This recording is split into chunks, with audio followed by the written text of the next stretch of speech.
À vous toutes et à vous tous, bonjour. J'imagine que nous apprécions tous la plus grande liberté que nous vivons depuis une dizaine de jours, les rencontres entre amis, en famille, et nous avons vu sur les plages un certain nombre de gens heureux de profiter du grand air et du soleil. On peut les comprendre, nous qui sommes à la campagne toute l'année.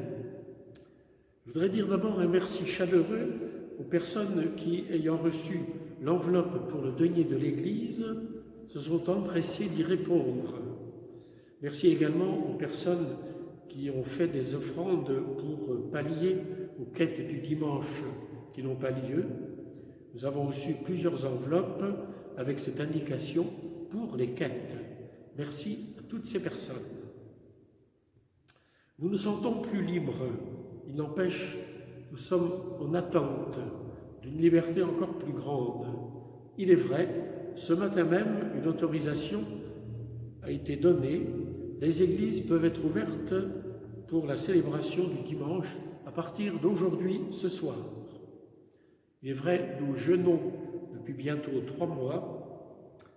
Un jeûne est fait pour apprécier davantage ce que nous consommons tous les jours.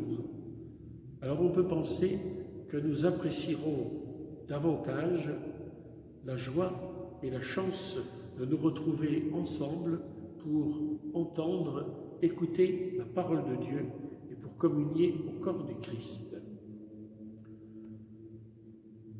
Dès demain, il y aura des messes à 9h30 au Perrier, à 11h à la Barre-de-Mont et à Saint-Jean.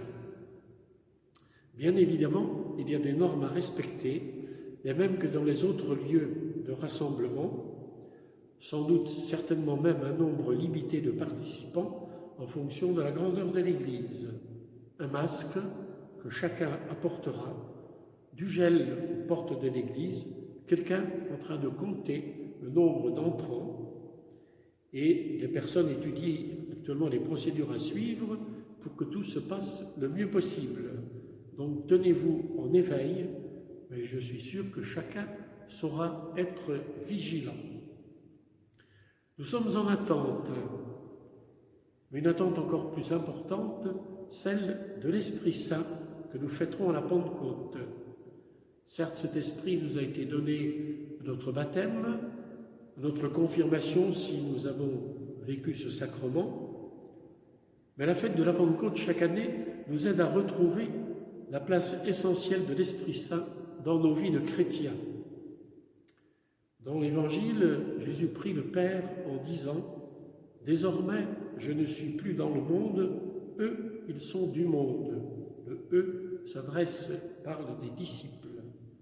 Une prière de Jésus, non seulement pour les disciples qu'il avait choisis en Palestine, mais pour tous ses disciples de tous les temps.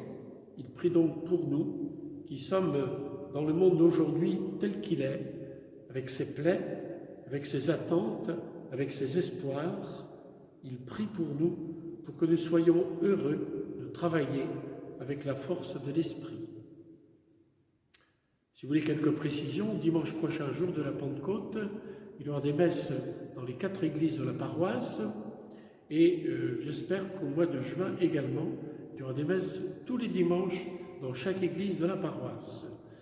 Nous vous communiquerons les horaires. Le bulletin paraîtra pour le premier dimanche de juin, donc pour le 7 juin. Il faudra sans doute faire attention à ne pas dépasser les limites autorisées, le nombre de personnes autorisées, en particulier à Saint-Jean. Je pense qu'il serait bon que les personnes de Saint-Jean n'hésitent pas à se déplacer dans les autres églises, puisque nous serons sans doute très limités dans le nombre de participants.